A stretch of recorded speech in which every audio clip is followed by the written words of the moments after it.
शादियाँ केवल दो लोगों का ही नहीं बल्कि दो परिवारों का मिलन होता है। इसलिए सात जन्म के इस खास रिश्ते से कई प्रथाएं जुड़ी होती हैं।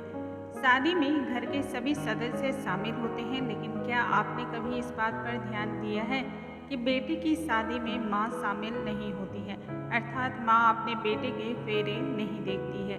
लेकिन क्या आपने कभी सोचा है कि ऐसा क्यों किया जाता है? ऐसा करने के पीछे क्या कारण है?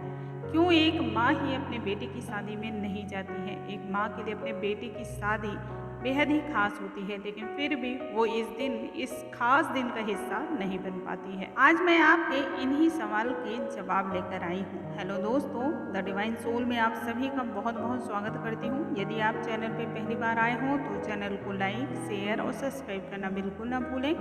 साथ ही नोटिफिकेशन बेल को ज़रूर प्रेस करें ताकि हमारे आने वाले हर लेटेस्ट वीडियो की जानकारी आप तक तत्काल ही पहुंच सके। दोस्तों, बेटे की शादी में मां का नहीं जाना या मां का नहीं देखना, ऐसा परंपरा जो है सदियों से नहीं चली आ रही है। इस परंपरा की जो शुरुआत है वो मुगल शासन के दौरान हुई थी। आइए इस बारे में बात करते हैं। दोस्तों, पहले के समय में माँ अपने बेटे की शादी में जाती थी, लेकिन जब भारत में मुगलों का आगमन हुआ, इसी समय से माँ अपने बेटे के फेरे नहीं देखती है।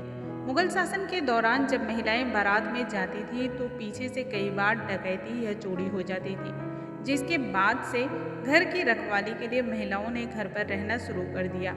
इसके साथ ही दोस्तों, शादी के दिन और रात में सभी महिलाएं मिलकर मनोरंजन के लिए गीत भी गाती थी। बेटे की शादी में मां का शामिल न होने के कारण घर की देखभाल करना तो होता ही था, क्योंकि घर के सभी लोग शादी में चले जाते थे और पीछे से घर की देखभाल, इसके साथ ही मेहमानों की ज़रूरतों का ध्यान रखने के लिए माँ ही घर पर रुक जाती थी। दोस्तों, शादी संपन्न होने के बाद जब दुल्हन अपने ससुराल सुबह पहुंचती है तो गृह प्रवेश किया जाता है। आज भी हिंदू रीति रिवाज में ये चीज़ें जो है चलाई जाती हैं। इस दौरान दुल्हन की पूजा की जाती है और कलश में द्वार पर चावल भी रखे जाते हैं।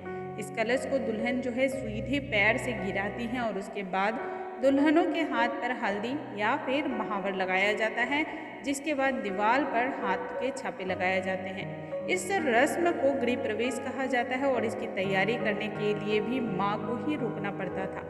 जितना अपने घर के बारे में किसी माँ को फिक्र होती है और वो इन चीज़ों को समझ सकती है, उतना कोई दूसरा जो है इन परंपराओं के बारे में नहीं समझ सकता है। इन भावनाओं की वो उतनी रिस्पेक्ट भी नहीं कर सकता है। हिंदू धर्म में पहले के समय में दिन के समय ही शादियां होती थी। उदाहरण के लिए शायद आपको भी याद होगा, रामायण में माता सीता और श्री राम का विवाह जो है वो भी दिन के दौरान ही हुआ था। लेकिन मुगलों के आने के बाद से रात में शादी करने का चलन जो है वो शुरू हो गया। आज भी कुछ जगहों पर जो है दिन के समय ही शादी होती है, लेकिन भारत के उत्तराखंड, बिहार और राजस्थान साइड की जितनी महिलाएं होती हैं आज भी बेटे के फेरे को नहीं देखती हैं, उनकी शादियों को नहीं देखती हैं। हालांकि समय के साथ साथ लोगों की सोच में भी बदलाव आया है।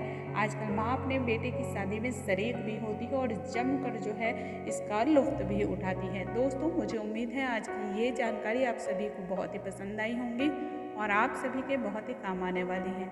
ऐसी और भी ढेरों जानकारी के लिए आप लगातार हमारे चैनल पर बने रहें। अगले वीडियो में एक नई जानकारी और अद्भुत जानकारी के साथ फिर से मिलूंगी। तब तक के लिए प्यार भरा नमस्कार दोस्तों।